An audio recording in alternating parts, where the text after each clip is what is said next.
보시면 드로우 메뉴에 보시면 라인이라고 있어요. 우리가 지난 시간에 라인을 공부했습니다. 자, 클릭한 다음에 방향 맞추고 그 다음에 그냥 숫자를 쓰면 된다고 설명드렸을 겁니다. 자, 너무 작아요. 그죠? 너무 작죠? 확대해서 보셔야 돼요.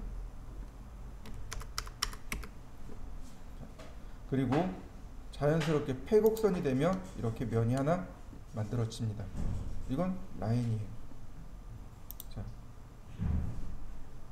프리핸드라는 게 있었습니다. 우리가 직접 드래그하면 되는 거. 얘가 프리핸드였습니다.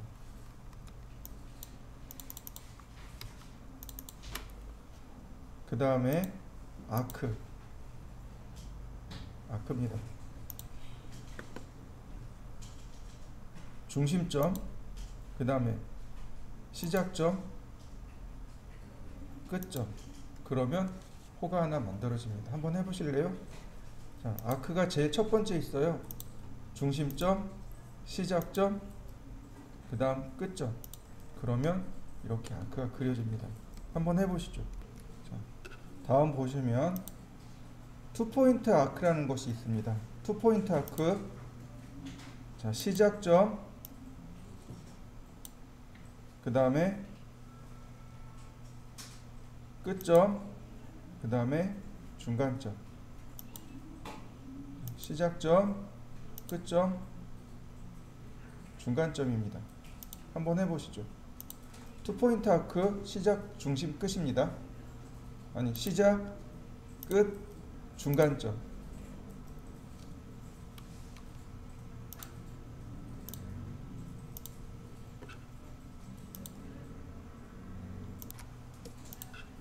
쓰리 포인트입니다. 시작점, 그 다음에 세컨 포인트, 그 다음에 엔드 포인트. 거의 비슷비슷하네요. 그죠? 한번 해보실까요? 3포인트는 그냥 말 그대로 세 점을 클릭하시면 돼요.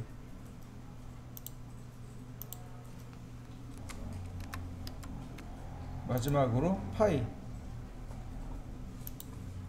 중심점, 시작점, 끝점. 그러면 파이가 그려지는 거죠.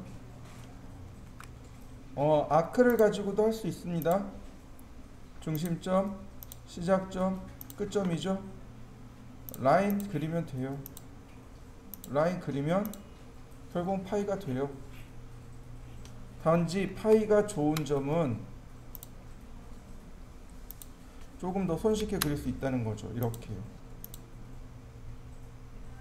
그러면 지정 각도를 쉽게 맞출 수 있다는 사실인 거죠.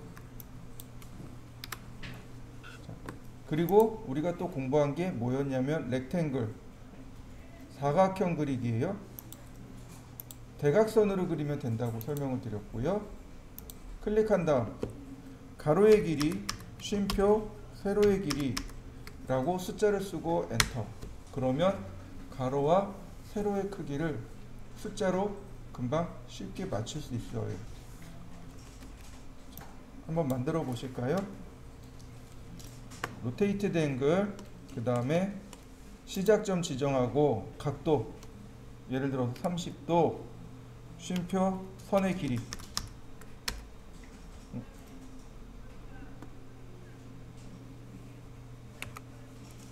(45도) 쉼표 1000에. 그러면 원하는 대로 이렇게 그려지겠죠. 이때 Alt키를 한번 눌러주세요. 그냥 하지 마시고. 자, 클릭했습니다. 그러면 각도가 안 나오죠. 그죠? Alt키 눌러주세요. 그러면 각도와 선의 길이를 입력할 수 있습니다. 60도, 쉼표 500, 그 다음에 500 엔터. 그러면 해당 각도로 기울어진 사각형을 금방 그릴 수 있습니다.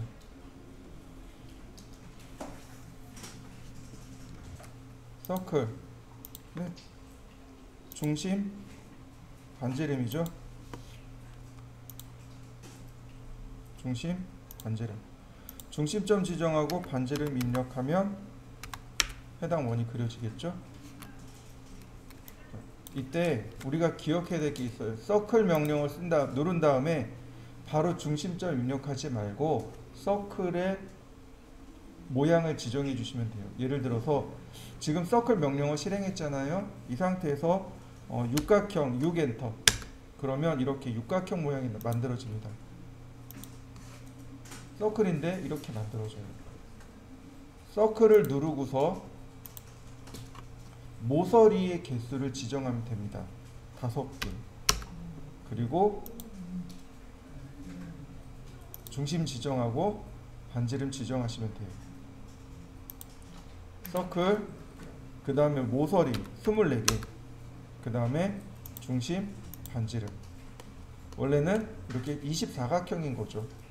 원래는 24각형이에요. 근데 멀리서 보면 얘가 그냥 원처럼 보이게 되는 거죠.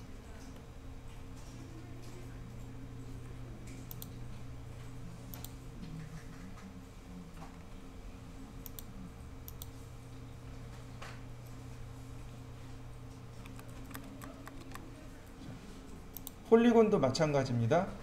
폴리곤도 원을 그리는 방법과 똑같아요. 제일 먼저 모서리의 개수를 씁니다. 모서리의 개수 8개.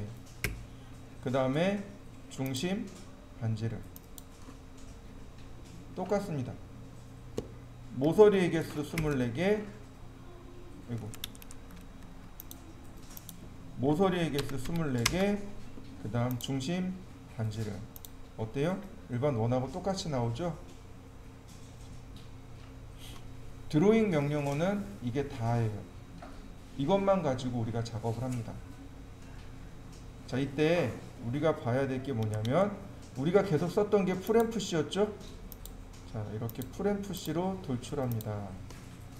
이렇게 풀앤푸시인데 보시면 하얀색 면이 있고 여기 회색 면이 있죠. 이건 면의 앞뒷면을 뜻합니다. 면의 앞뒷면을 말해요. 앞면 뒷면을 의미합니다. 하얀색이 앞면이고 회색이 뒷면이에요. 그렸는데 뒷면이 나온 것 뿐입니다. 근데 이거 이렇게 돌출하면 이렇게 뒷면은 속으로 들어가요. 돌출하면 이렇게 뒷면은 속으로 들어갑니다. 조절이 되니까 그냥 쓰셔도 크게 문제 없습니다. 자, 엔트리 인포에 들어가시면 더블 클릭하면 이렇게 나와요. 앞면 뒷면. 내가 지정한 객체의 앞면 뒷면 색상입니다. 그리고 레이어의 이름 누르시면 이렇게 색상을 바꿀 수 있어요. 자, 오케이. 그럼 색상 바뀌었나요? 여기 누르신 다음에 색상을 누르시면 색상이 이렇게 바뀌어요. 선택하시고 선택하고 얘를 누르시면 기본 페인트가 나옵니다. 이렇게 기본 페인트가 있어요. 근데 얘는 디폴트니까 냅두고 다른 색을 선택합니다. 그럼 여기 에디트라는 메뉴가 나옵니다. 에디트 누르면 얘가 매티리얼입니다. 재질이에요. 그래서 이름을 바꿀 수도 있고 색상을 조절할 수 있습니다. 내가 마음대로 이렇게 색상 조절 가능하고 그 다음에 OK 누르면 색상이 들어가요. 이해되셨나요? 한번 해보실까요? 우리가 이제 지난 시간에 그룹을 만드는 방법에 대해서 공부를 했습니다. 그룹과 인스턴스라는 방법이 두 가지가 있어요. 오늘 이제 컴포넌트를 배울 겁니다. 인스턴스가 아니고, 인스턴스는 맥스에서 쓰는 단어고 컴포넌트하고 그룹하고 두 가지가 있습니다. 그 중에 우리는 이제 그룹에 대해서 공부했어요. 이제 그룹에 대한 개념이 이런 겁니다. 어떤 거냐면 예를 들어서 제가 여기다 사각형을 이렇게 그렸습니다.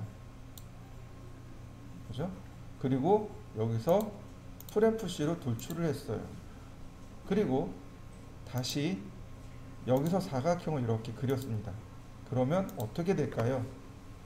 이렇게 면 분리가 돼 버려요. 면이 이렇게 분리가 돼 버립니다.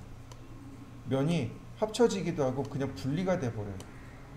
내가 원한 건 이게 아닌데, 그래서 어떻게 해야 되냐면 얘를 메이크 그룹 하셔야 됩니다. 그러면 얘가 이렇게 면 분리가 돼요. 따로 면분리가 됩니다. 객체가 분리가 돼 버려요. 이동하면 이렇게 객체가 분리가 돼 버립니다. 만약에 이걸 안 하면 하나로 그냥 묶여 버려요. 면이 스케치업은 모형이, 그러니까 우리가 그리는 이 모형이 솔리드예요. 덩어리입니다. 그러니까 찰흙 같은 덩어리예요. 내가 찰흙을 만들어 놓고 그 위에다 찰흙을 얹어 버리면 어떻게 돼요? 두 개가 결합이 돼 버리죠. 네, 바로 그런 꼴이 돼 버려요. 그래서 그룹을 하지 않으면 얘가 분리가 안 돼요. 그러니까 그룹을 쓴다는 얘기는 서로 이쪽 덩어리와 이쪽 덩어리가 다른 겁니다 라고 구별하기 위해서 그룹을 쓰는 겁니다. 근데 여기 나와 있는 컴포넌트는 똑같이 그룹을 하는 건데, 예를 들어서 여기 나와 있는 것처럼 똑같은 도형이 계속 반복되는 경우가 있습니다. 어떤 걸 보냐면 난간봉이요. 난간봉. 난간봉 어떤가요? 똑같은 모양이 계속 반복되고 있죠. 근데 얘를 하나 수정하면 어떻게 돼요? 그러니까 예를 들어서 10개의 난간봉이 있어요. 이걸 그룹으로 만들었습니다. 얘 수정하면 얘도 수정해야 되고 수정해야 되고 수정해야 되고 수정해야 되고 귀찮은 거죠. 마치 하나처럼 똑같이 움직였으면 좋겠어요. 얘를 수정하면 나머지 9개가 같이 수정되는 거죠. 얘를 수정하면 나머지 9개가 같이 수정이 되는 거예요. 그러니까 실제로는 하나인데 모양이 9개로 나눠져 있는 거죠. 전체 10개로 나눠져 있는 거죠. 그게 컴포넌트입니다. 자, 보실까요? 제가 간단하게 원을 하나 이렇게 그렸습니다. 자, 그리고 돌출을 했습니다. 그리고 자, 오른쪽 버튼 누르면 Make Component라고 있어요. 컴포넌트 누르면 컴포넌트의 이름이 나옵니다. 여기다 이름을 지정해 주시면 돼요. Definition 정의하다라는 뜻입니다. 여기다 이름을 지정해 주고 Description 주석입니다. 얘가 뭐에 대한 컴포넌트인지 주석을 적어주고 Create를 누르면 됩니다. 그러면 하나 이렇게 만들어져요. 자, 이동을 할 건데 우리가 기억하죠? 컨트롤 키를 누르고 이동하면 복제가 되죠. 맞습니까? 자, 컨트롤 키를 누르고 제가 요만큼 이동을 했습니다. 그리고 곱하기 5라고 썼습니다. 맞나? 복제가 되는 거 보이시나요? 다시 볼까요? 자, 선택하고 그냥 이동되죠? 컨트롤 키를 한번 눌렀다 떼면 이렇게 복제가 일어나요. 컨트롤 키를 누르고 있는 게 아니고 한번 눌렀다 떼면 돼요. 이때 내가 일정한 간격으로 복제를 하고 싶어요. 자, 클릭을 합니다. 잘 보셔야 돼요. 클릭을 하고 이 상태에서 곱하기 4라고 쓰고 엔터. 그러면 4개가 연달아서 복제가 되는데 똑같은 간격으로 4개가 더 복제가 됩니다. 한번 해보시죠. 자, 잘 이해가 안 되면 다시 보세요. 컨트롤 키를 누르고 한번 눌렀다 떼면 돼요. 그리고 클릭하면 복제가 일어나요. 자, 적당히 간격을 띄워놓고 클릭. 이때 숫자로, 그러니까 곱하기 별표 있죠? 네, 별표 5 그리고 엔터. 그럼 5개를 더 복제합니다. 5개가 쭉 복제가 되는데 똑같은 간격으로 복제를 합니다. 한번 해보시죠. 선택하고 컨트롤 키 한번 눌렀다 떼고 적당히, 그러니까 숫자로 여기다가 숫자를 쓸 수도 있겠죠. 예를 들어서 1000이라고 썼어요. 1000 그리고 엔터. 그 다음에 곱하기 5 그러면 5개를 복제한다는 얘기죠.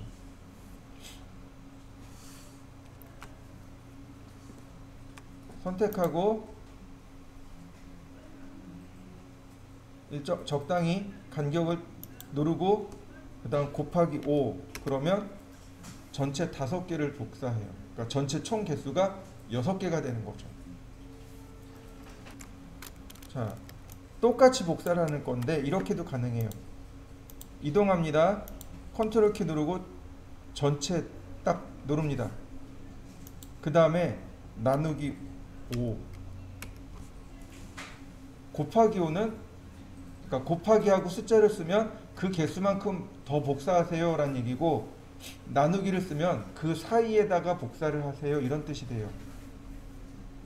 다시 볼게요.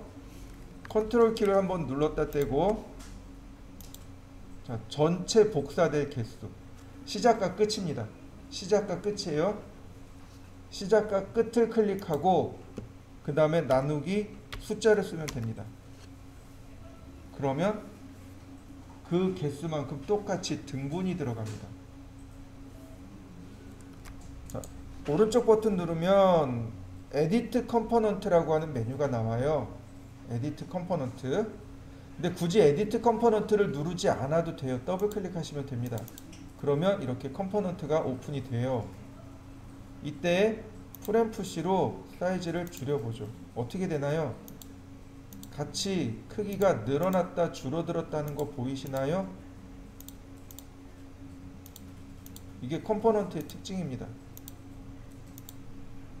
컴포넌트의 특징은 하나를 조절하면 나머지가 알아서 조절이 돼요. 그러니까 어떻게 되나요? 나머지는 수정할 이유가 없는 거죠. 즉 레슨 10번은 바로 이 컴포넌트를 이용한 예제입니다.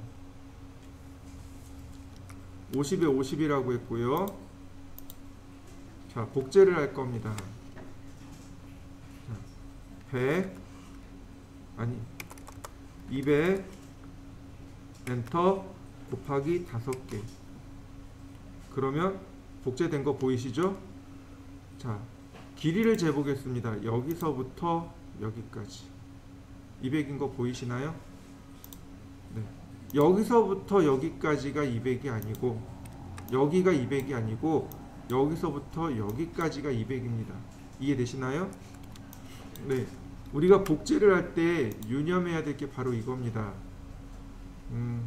보시면 여기서부터 여기까지인 거예요. 이렇게 여기서부터 여기까지가 아니고. 차이점 이해되시나요? 네. 그러니까 이 과제물을 보시면 사이 간격이 325 혹은 450이잖아요. 맞습니까? 그러면 50을 더 더해야 되는 거죠. 그래야 간격이 딱 맞춰지게 됩니다. 자, 보겠습니다. 기둥부터 세워볼까요? 자, 렉탱, 아이고, 전체 보기 하고 렉탱글 클릭한 다음 50에 100이네요. 50,100 확대하고 풀앤푸시로 돌출합니다. 돌출 높이는 800. 그 다음 선택 더블 클릭, 트리플 클릭이죠. 트리플 클릭한 다음에 메이크 컴포넌트. 그 다음 이쪽 방향이죠. 자, 면을 선택합니다. 자, 그 다음에 렉탱 100,50. 아니네요. 자, 화살표 방향을 만들어 놓고, 자, 100,50. 자, 만들어졌죠? 그 다음에 풀앤푸시로 끄집어냅니다. 450mm. 그 다음 선택합니다. 트리플 클릭, 메이크 컴포넌트. 자, 얘가 이렇게 위로 이렇게 올라가야죠. 총 2개를 더 복사하면 돼요. 자, 이렇게요. 자, 화면 잘 보세요. 가만히 살펴보면 이렇게 어떤 특정 점들이 찍혀요. 마우스로 움직이다 보면 어떤 특정 점들이 찍혀요. 이렇게. 이걸 뭐라고 부르냐면 오스냅이라고 합니다. 끝점, 중간점, 중심점, 교차점, 이런 점들이 찍혀요. 요거를 오스냅이라고 불러요. 스냅이라고 부릅니다. 자, 스냅을 이용해서, 자, 내가 여기서 500mm씩 하는 것보다 끝에다 갖다 놓고 2개를 나눠버리면 되죠. 이렇게요. 자,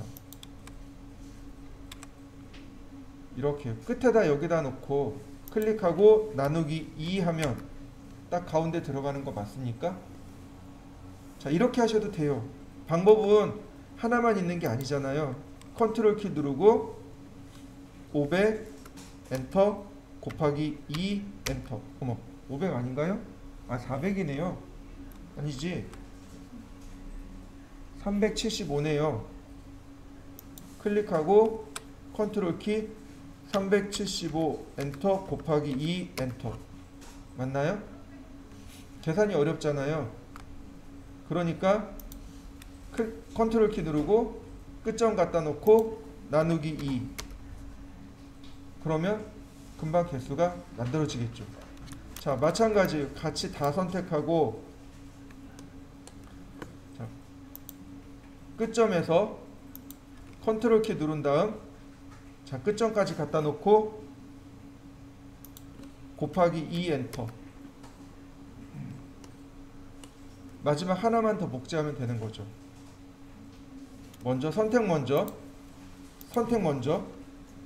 그 다음 이동 툴하고 5스냅 맞추고 컨트롤 키, 그 다음에 갖다 놓으면 금방 모양 만들어지죠. 자, 만들어 보시죠. 자, 화면을 보는 방법은 여기 카메라 메뉴에 보시면 여기 스탠다드 뷰라고 하는 메뉴가 있습니다. 그리고 그 아래 보면 파라렐 프로젝션이 있고 퍼스펙티브가 있고, 퍼스펙티브가 원근감 있게 바라보는 걸 퍼스펙티브라고 합니다. 이렇게 원근감 있게 보이는 것, 요걸 퍼스펙티브라고 하고, 파라렐 프로젝션 그러면 원근감 없이 보는 걸 파라렐 프로젝션이라고 합니다.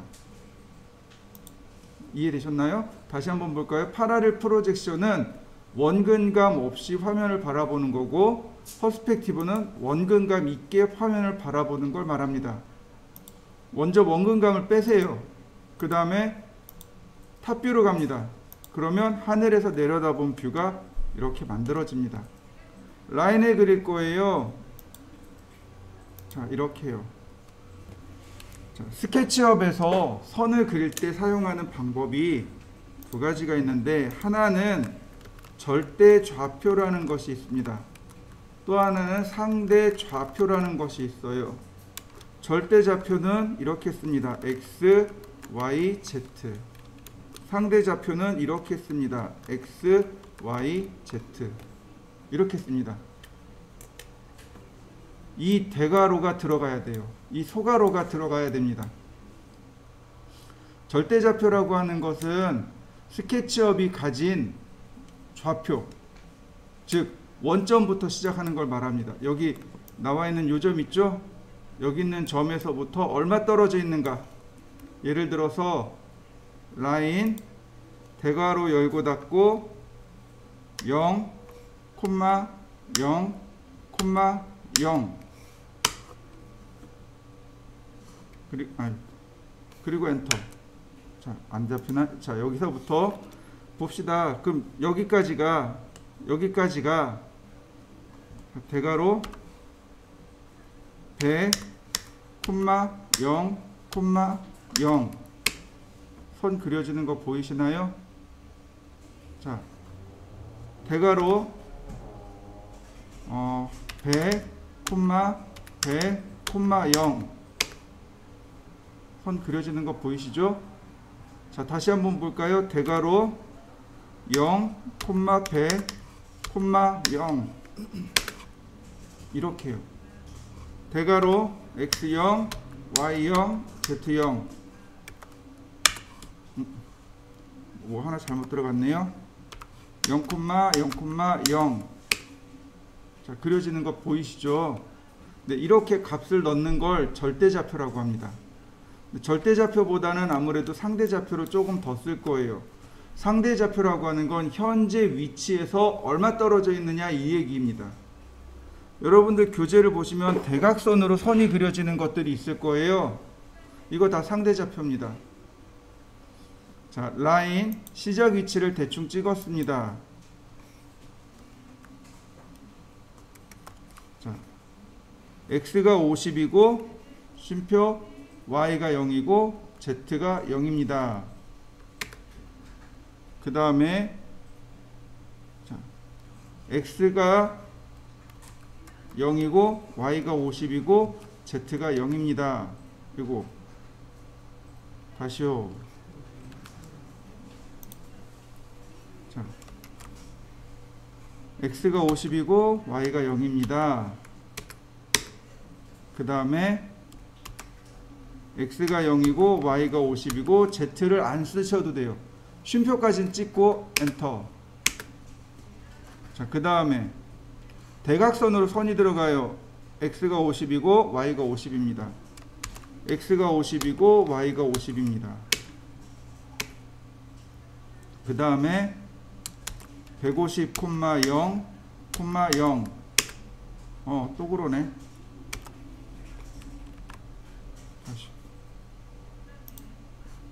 다시 볼까요? 자, 50, 50, 0.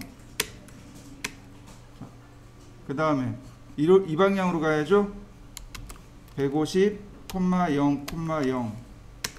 맞나요? 이번엔 이렇게 대각선으로 가야죠. 100, 0. 자, 이번에 위쪽으로 올라가야죠. 0, 50, 0. 그 다음에 이렇게 사선으로 갑니다. 마이너스 50, 50, 0. 그 다음에 이 방향이네요. 마이너스 300, 0, 0. 그 다음에 이렇게 가네요. 마이너스 50, 마이너스 50, 0. 자, 이렇게 갑니다. 0, 마이너스 200, 0. 자, 그 다음에 이렇게 가네요. 50, 마이너스 50, 0. 이렇게 숫자로 도면을 그릴 수 있습니다. 이게 이제 상대좌표로 그리는 방법이에요. 그러니까 오토캐드에서 상대좌표나 절대좌표 혹은 상대극좌표로 그릴 수 있는데 스케치업은 절대좌표하고 상대좌표를 지원하고 있습니다. 자, 좌표가 어려울 거예요. 처음 들어본 사람도 있습니다. 반드시 이렇게 쓰셔야 되는데 이걸 생략해서 이렇게 쓰셔도 가능합니다. X, 쉼표, Y, 쉼표 그리고 닫아버리면 돼요. 그러면 Z가 생략된 값으로 인식을 합니다. Z 값을 생략해도 돼요. 얘도 마찬가지예요. X, 쉼표, Y, 쉼표 이렇게 쓰셔도 돼요. 그러면 Z 값이 생략되어져 버립니다. 절대좌표라고 하는 건 스케치업이 지닌 전체 좌표, 전체 좌표를 말합니다. 제가 캐드 거를 한번 띄워볼게요. 자, 보이시죠? 이렇게 좌표가 존재합니다. 모는종이라고 생각하셔도 되고, 자, 요 점의 좌표는 어떻게 되나요?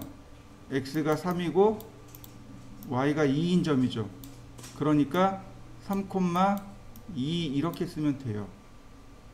이 좌표는 얼마인가요? 마이너스 4에 Y가 3인 점이죠. 네, 요건 절대좌표예요.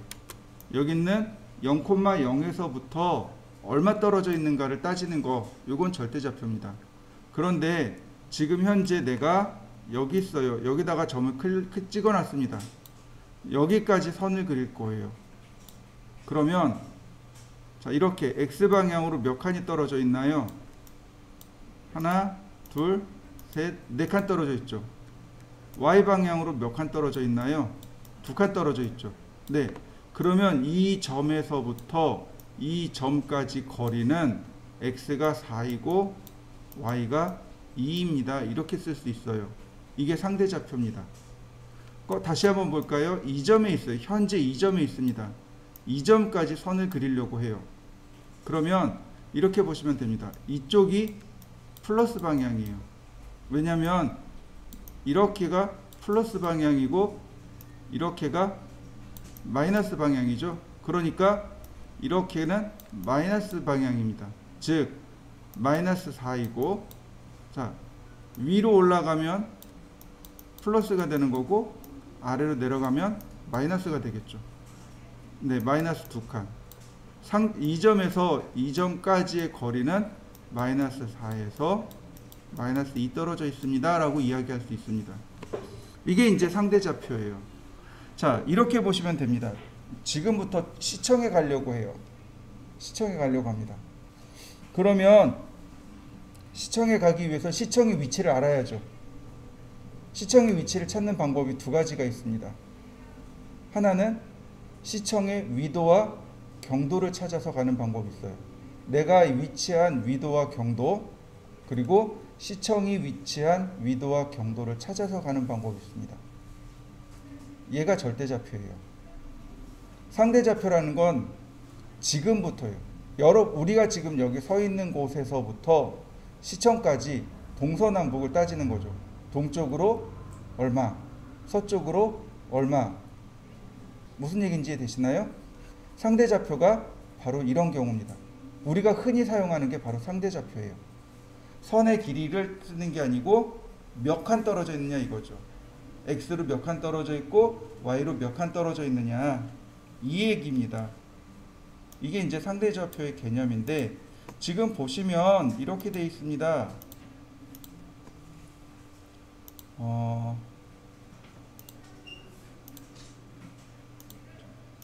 그리고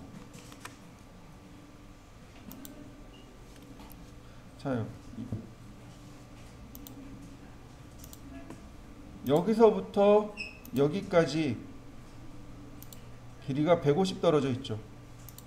그리고 여기서부터 여기까지 100 떨어져 있고, 여기서부터 여기까지 100 떨어져 있죠.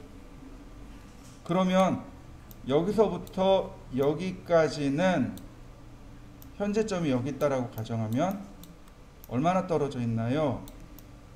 x가 100 떨어져 있고 y는 0 떨어져 있는 거죠.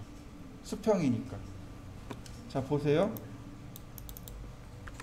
자, 여기서 이렇게 갈 겁니다. 여기까지 몇 칸 떨어져 있나요? 하나, 둘, 셋, 네 칸 떨어져 있죠. x로 4칸 떨어져 있는데 y는 어떤가요? 똑같은 라인이죠. 그러니까 떨어진 게 없죠. 4,0이 되는 거죠. 자, 마찬가지.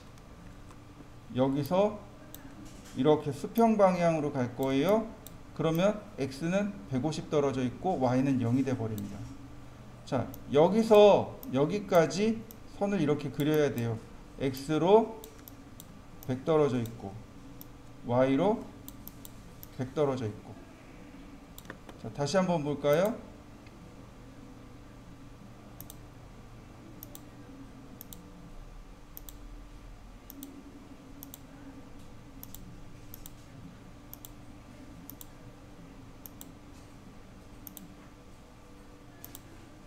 자요, 이렇게 올라가죠. 그러면 x란 얘기는 이렇게 가는 걸 말해요. 이렇게 가는 걸 x라고 합니다. 근데 좌우로 흔들린 게 없잖아요. 그러니까 x는 0이고 y가 얼마 떨어져 있어요? 50 떨어져 있습니다. 이렇게 이야기할 수 있습니다. 자, 여기서 여기까지 선을 이렇게 그릴 거예요. 자, 일로 가면 플러스고 일로 가면 마이너스입니다. 길이는 50이네요. 그러니까 마이너스 50이 되는 거고, 위로 올라가니까 플러스 50 이렇게 돼 버립니다. 다시 볼까요? 얘가 이렇게 가고 있죠? 네, 마이너스 300입니다. y가 0이 되는 거죠. 자, 다시 볼까요?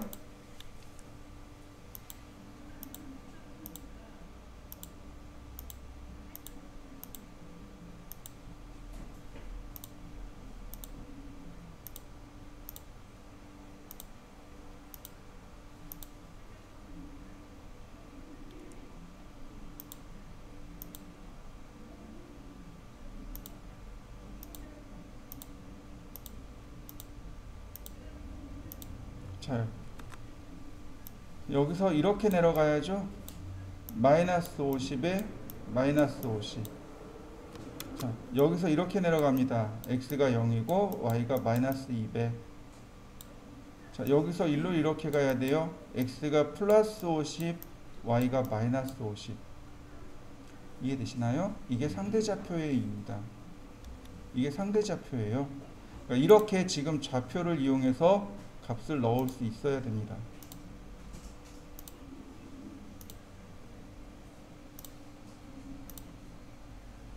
그래서 얘를 좌표로만 그리는 거예요. 물론 이거 선으로 그릴 수 있어요. 근데 대각선으로 그리는 게 우리가 그릴 수가 없어요. 대각선으로 그리는 거 상대좌표밖에 안 돼요. 얘를 상대좌표로 한번 그려보세요. 여러분들 교재에 상대좌표로 그리는 방법이 쭉 써 있을 겁니다. 그리는 요령은 값에다가 이렇게 쓰시면 돼요. 이렇게 50, 0, 그리고 닫아버리면 됩니다.